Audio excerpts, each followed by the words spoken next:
So আবার একটা mini blog নিয়ে চলে এসেছি। আজ আমরা মুখ তুলে সন্ধে সন্ধে গাড়ি নিয়ে বেরিয়ে পড়েছি। কেন বেরিয়েছি জানি না, তবে বেরিয়ে পড়েছি। কোথায় যাব, তো বাড়ির ধারে যেহেতু সিটি সেন্টার টু, তো চাট করে চলে এলাম সিটি সেন্টার টু। কি করতে এসেছি জানি না, কিন্তু চলে এসেছি। রাত্রেবেলা তখন বাজে অলমোস্ট 8:30 15টা। এই টাইমে আমরা কি করতে এসেছি জানি না, তাও আবার এত ক্রেতা মারতে মারতে সুন্দর একটা ড্রেস পরে এসেছি। যখন করার কিছু থাকে না তখন কেতা মারতে মারতে ভিডিও ফটোশুটই হয়, এর থেকে বেশি কিছু হয় না। তো আমার এই ড্রেসটা ছিল জুডিওর। আর জ্যাকেট, যেটা ডেনিম জ্যাকেট পরে আছি, এটা আমি নিয়েছি মিশো থেকে, সস্তা জারা। সিসিটিভি রুফটপে চলে এসেছি, কারণ এখানটা একটু আলো পড়ে, তো এখানে কয়েকটা ছবি ভিডিও আমরা তুলে ফেলেছি। কিচ্ছু করার নেই আমাদের দুজনের, আমরা এখানে ভাট ঘুরে বেড়াচ্ছি। ছবি তোলার জন্য আর সরি ভিডিও করার জন্য কেউ যদি আমায় টাকা দিত, তাহলে আমি আজ সব থেকে বেশি বড়লোক হতাম। সো বেসিক্যালি আমি আর আমার বোন যখন বেরোই, আমরা বেরোবো আর কিছু একটা হবে না, এটা হতে পারে না। কিছু না কিছু হাস্যকর জিনিস হয়ই আমাদের সাথে, উল্টো পাল্টা।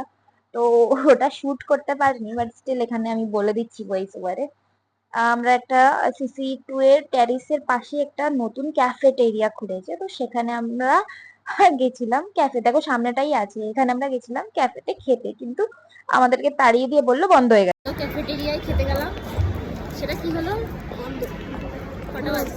9টা বেজে গেছে। খুলে মানে জানে তো আমরা আসবো, আমরা লিখলাম তো কি হবে, সেই জন্য বাইরে বেরিয়ে একটা পিৎজা বিল করে নিয়েছি। একটুখানি ম্যাক্সে যাচ্ছি, ম্যাক্সে ঘুরবো, কিছু টাকা পাবো, তারপর খাবো দাবো, বাড়ি যাবো। 50 টাকা পুরো বেকার। সিটি সেন্টারে কেউ যদি আসো এই চাট ট্রাই করো না, 50 টাকা পুরো জলে চলে যাবে। তো দিয়ে ডাকছে কি ওটা পিৎজা পেঁয়াজ না, উপর থেকে আমার চপ করা ছিল, বসিয়ে দিয়েছে।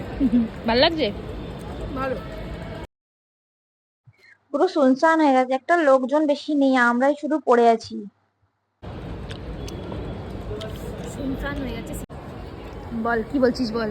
ওই ছেলেটা তোমার পছন্দ হয়েছে সেটা আমি বলবো। ফোনে স্টোরেজ ফুলের জন্য কথাটা রয়ে গেল ওর। তো বলছিল যেখানে একটা ছেলে আমার পছন্দ হয়েছে বিয়ে করার জন্য, তো আনফরচুনেটলি ছেলেটা ম্যারেড বেরোলো বলে মনটা ভেঙে গেল, তো আমরা বাড়ি চলে যাচ্ছি কষ্ট পেয়ে।